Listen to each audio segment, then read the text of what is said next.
Test défense du consommateur suite contrôle technique, nous allons remplacer sur cette Ford Fusion, qui est un véhicule relativement ancien, vétuste. Nous allons donc remplacer les deux triangles de suspension avant.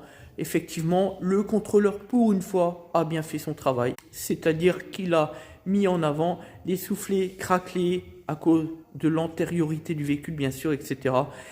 Tous les cylindres en bloc, les trois donc, sont pourris. On remplace total. Donc tous les triangles, les deux triangles.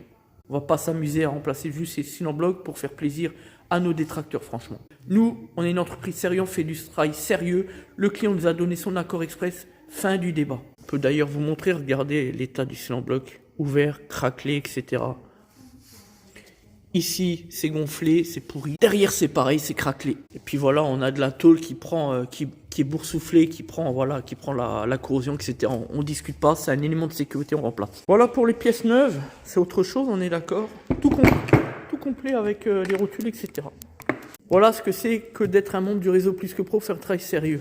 Et à la fin, les gens nous font confiance parce que justement, on est membre du réseau Plus que Pro et surtout, on est numéro 1 dans le réseau Plus que Pro. En termes de satisfaction client, les récompenses de presse, les chiffres et les résultats qui sont les nôtres, fin du débat. Il n'y a même pas à discuter. Et comme je l'ai dit, plus on a des détracteurs, mieux c'est. Je sais qu'ils n'aiment pas ce type de discours. Et bien, on continue là-dessus. Et bientôt, c'est le Festival de Cannes.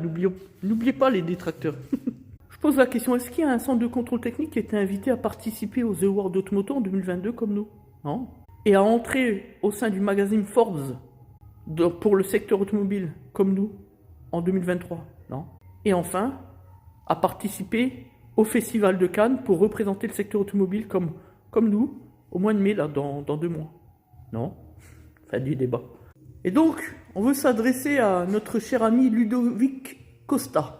En tout cas, c'est le pseudonyme qui ressort de sa fiche d'établissement Google, qui passe son temps à nous diffamer sans comprendre que pour nous déstabiliser, il en faudra un peu plus quand même.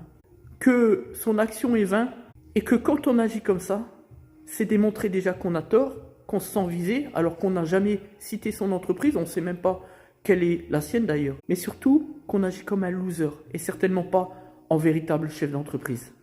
Dans le cadre de son laïus, il aurait évoqué qu'il subirait, dans le cadre de ses fonctions professionnelles, de fortes pressions. Pauvre petit. Faut mieux en rire, si au moins il savait ce que c'était que subir des pressions. Dans un métier qui est pourtant le sien, qui ne demande aucune compétence professionnelle. Même lorsqu'il est formé par sa franchise, il n'est même pas capable de comprendre les règles juridiques de droit fondamental. Et il vient discuter avec un pro du droit et de l'automobile comme nous. Alors qu'il n'est même pas un professionnel de l'automobile. Fin du débat. Allez, bricoleur, va. On a Intouchable, note-le bien.